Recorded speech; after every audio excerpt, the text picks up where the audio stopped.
Hey, Tom, we have Rex and Gino on the phone. All right, cool. Tom Green, oh my God, it's you. It's really you. I can smell you through the smellophone. This is amazing. Yeah. How are you guys? What's going on? How you doing? We're doing great. We're excited about you coming to town. And they're doing 4 shows, which is great. We're happy you're coming because we don't have to hear the same standard comedians that we get through here, like the same tide. We always get the same kind of South Texas targeted comedian. Say it. Look, Latinos. It's good to have a white guy in town. All right, we got a white boy coming to town. Let's go. Yeah, we're gonna get crazy and ridiculous. Tell us about your white comedy. It's part of I got some Canadian comedy. It's coming right. for you. It's part of the white comedy jam. What's that about? That's right. What's that about?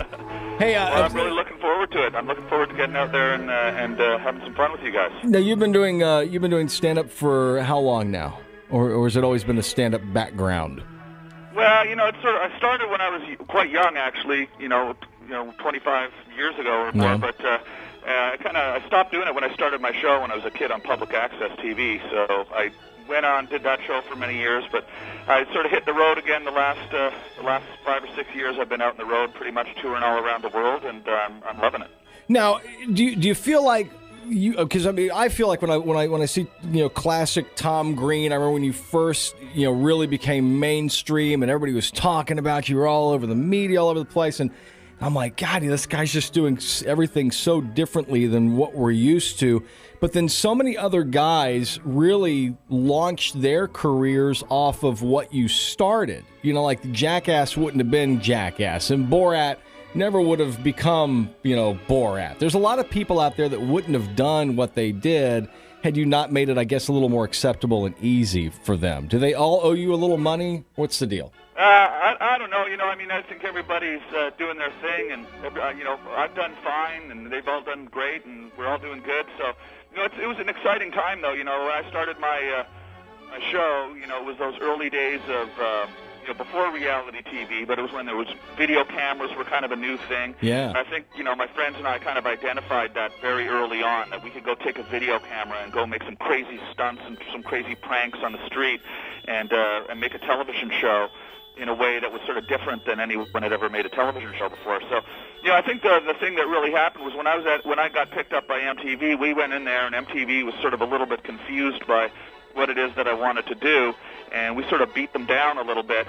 And eventually, when the show sort of took off, and the executives at MTV realized that what we were doing was working, then they kind of let us do what we wanted to do, and this was sort of this new kind of show that we were doing, which was a lot of fun. But it's been great, man. I've had a great time doing that. That's why I'm loving doing stand-up now. This is because it's sort of like video, and that technology has just gotten so mainstream. Everybody's shooting videos with their cell phones and with their YouTube and their Facebook, and I'm like taking it back to the old school and getting up on stage and doing some live stand-up, which is really kind of I think going to be something that's going to get a lot bigger again in the next few years.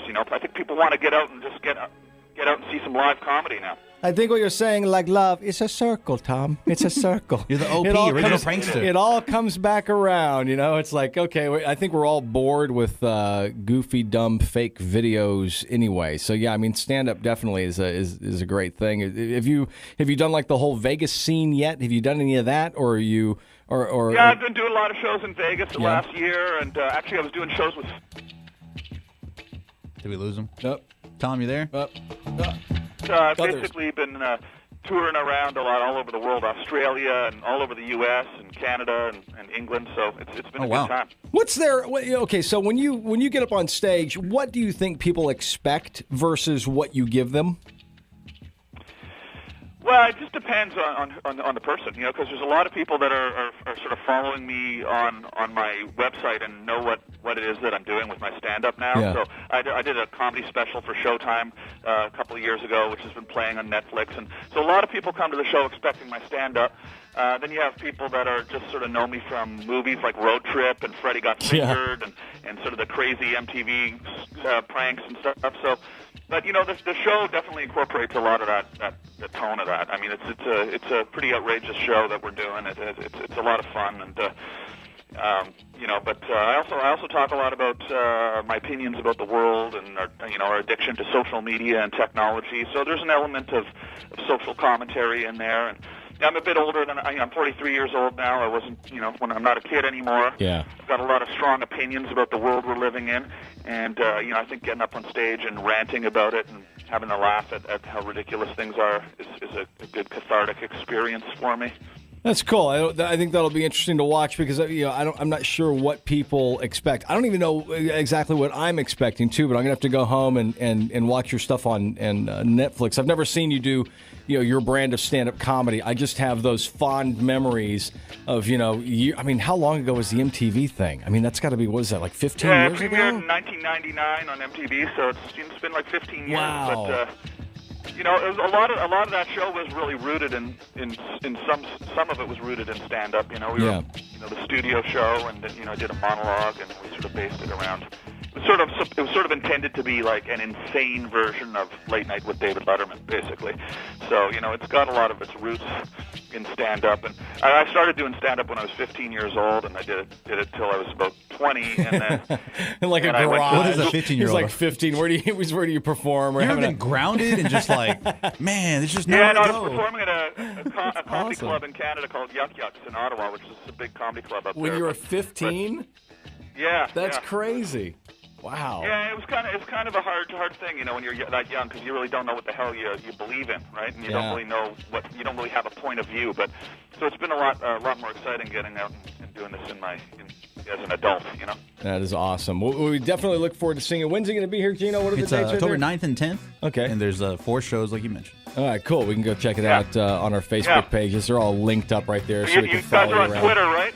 Oh, yeah. Yeah. We're all over that. Our radio station, C101.com, and Twitter and Facebook. It's like they make you do that Twitter stuff now. Too. Yeah. I'm at Tom Green Live is my Twitter, at Tom Green Live, which is also the name of I have a new TV show as well on Access TV, which is Mark Cuban's network. It's called Access TV, and I do a TV show there Thursday nights. It's a live talk show. So tune into that too, and then tweet me at the Tom Green Twitter Live. at Tom Green Live. I was going to ask you, any movie stuff coming up for you? I'm really I'm in the new Trailer Park Boys movie, who are some hilarious guys that are friends of mine from Canada who have a great new show on Netflix. I don't know if you know them, but they're awesome. And basically, I'm focusing a lot on stand-up and this new television show that I've been doing this year, which is really fun. We built a studio here in Los Angeles, and it's an interview show. It's a talk show that I host. It's sort of a throwback to the old Tom Snyder, Jack Paar school of talk shows. We have guests on, like a lot of comedians, like we've had on Larry King, and we've had on Steve Carell, and Howie Mandel, Andrew Dice Clay, Norm Macdonald, really funny people and interesting people. Yeah, it's Thursday night live at 9 o'clock Eastern time, and you can phone in on Skype, and it's ridiculous. It's really crazy. Well, that's awesome, man. We'll definitely look for it. I'm glad to hear you're doing well, and we definitely look forward to seeing you right here at our own comedy club right there. Chuckles Comedy Club downtown. The dates again are 9th and 10th. The 9th and the 10th. Tom Green, thank you so much for doing the interview with us and talking to us, man. Very cool. Hey, thanks, man. I appreciate it. Let's party. You got it, brother. We'll see you when you get to town. All right, cheers.